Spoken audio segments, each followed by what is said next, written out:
अरे यार, सारी दुनिया लगी पड़ी है इसी काम को करने में। क्या फर्क पड़ता है? गाय को ही तो तांत्रिक के पास लेके जाना है, हो जाएगा ना।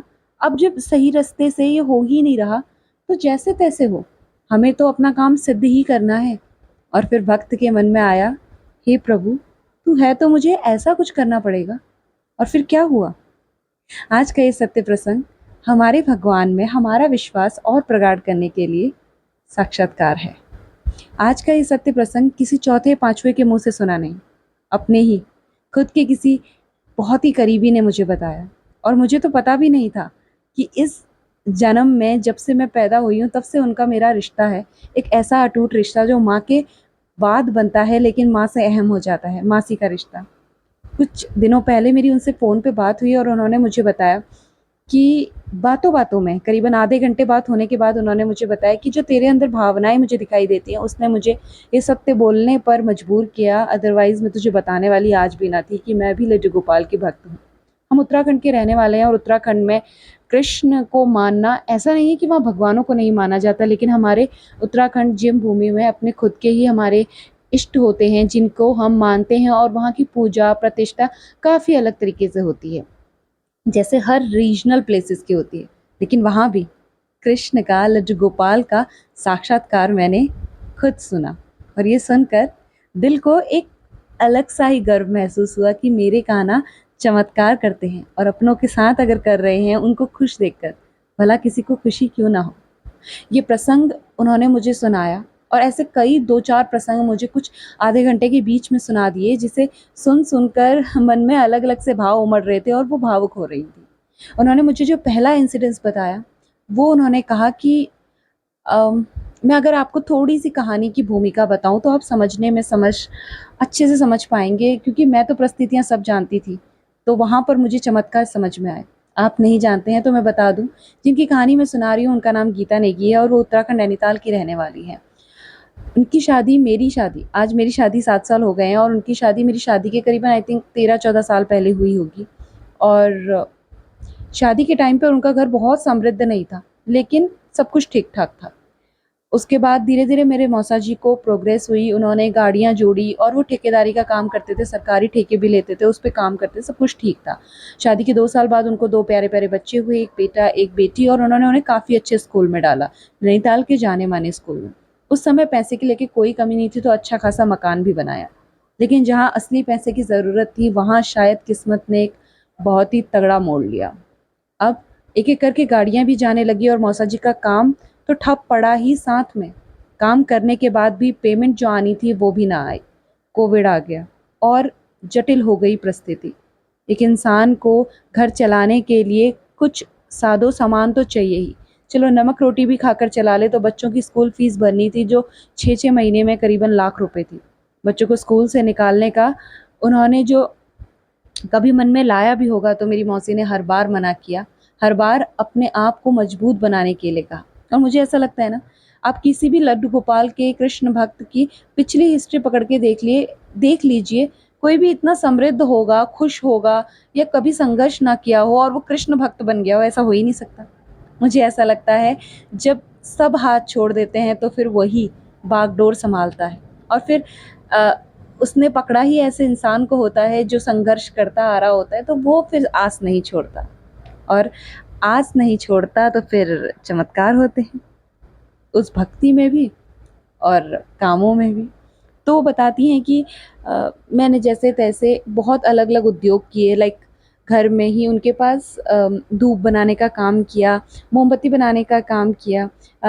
घर के आसपास अच्छी जगह थी, और हमेशा से वो गाय पालती थी, तो वो आज भी गायों की सेवा करती हैं, उनका दूध बेचती हैं, और उससे घर का जो भी है, अब तो परिस्थिति फिर भी ठीक हो गई है, उसे चलाती हैं। वो कहती हैं उस समय हालात कुछ यूँ थे कि इस गाय ने ही हमें सहारा दिया। एक नहीं, दो नहीं, उनके पास 3 से 4 गाय हैं, और वो आज भी बोलती हैं कि मैं इतनी गायों की तो सेवा कर लेती हूँ, क्योंकि ये तो मेरे घर के सदस्य जैसे हैं, लेकिन लड्डू गोपाल को सुबह शाम उतना भोग करा पाना मेरे लिए संभव नहीं हो पाता। मगर फिर भी कहीं न कहीं अंदर से मुझे ऐसा लगता है कि मेरे भगवान प्रसन्न ही होंगे, क्योंकि उनकी जो गौ है, वो तो मुझसे प्रसन्न ही है।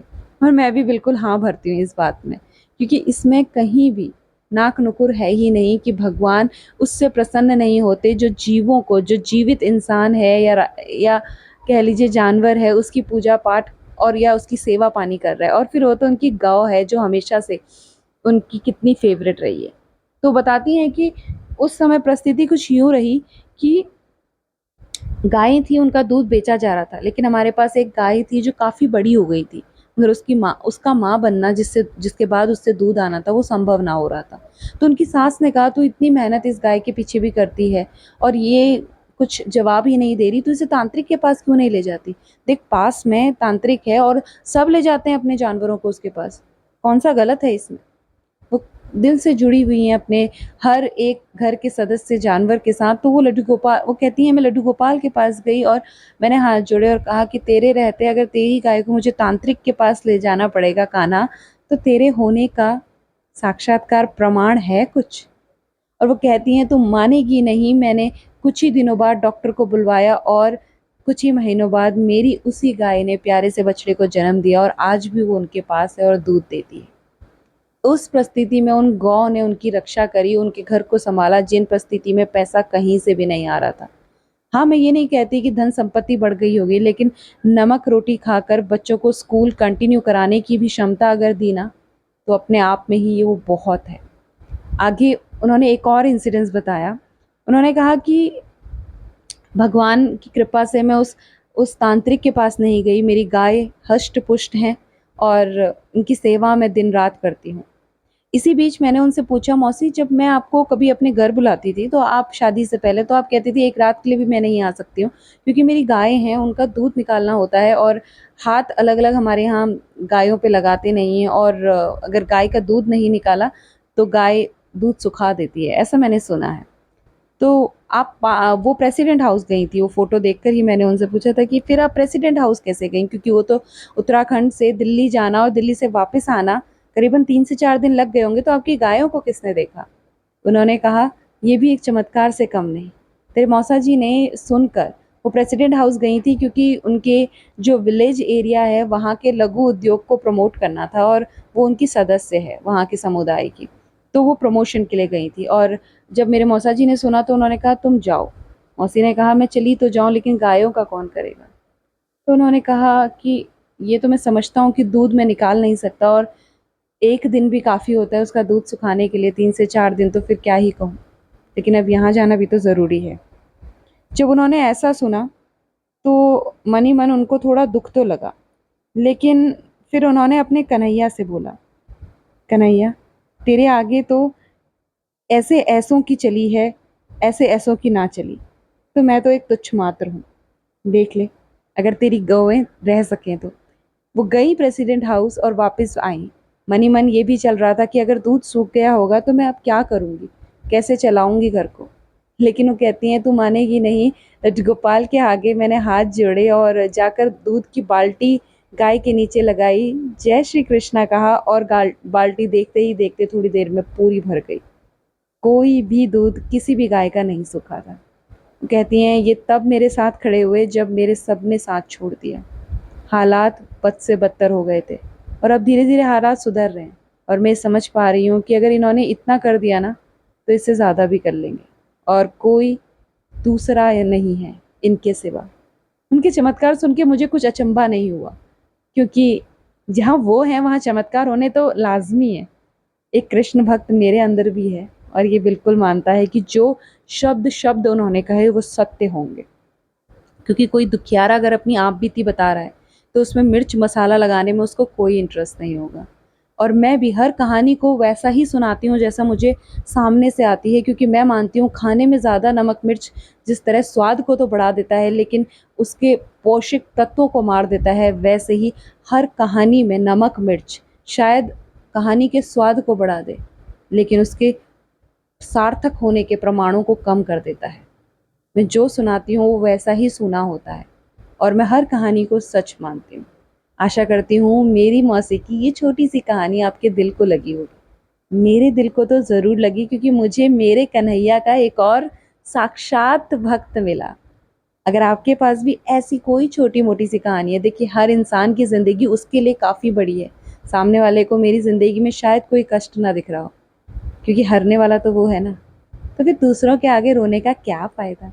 अगर आपकी कोई कहानी है तो आप मेरी ईमेल आईडी मेरे कमेंट में मुझे भेज सकते हैं, मुझे बहुत अच्छा लगेगा हमारे और सदस्यों के साथ शेयर करने के लिए, क्योंकि इस कलयुग में जो सतयुग का प्रमाण देता है वो बस वो कन्हैया है, बाकी सब तो छलावा है।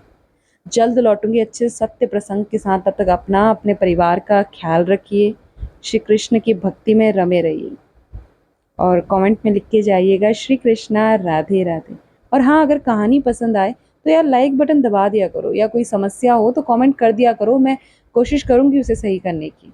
और शेयर कर दो यार अपने दोस्तों के साथ, क्योंकि आशा निराशा आती जाती रहती है, लेकिन जो निराशा में आशा की किरण है वो यही है, वो यही है। तो राधे राधे आप सब।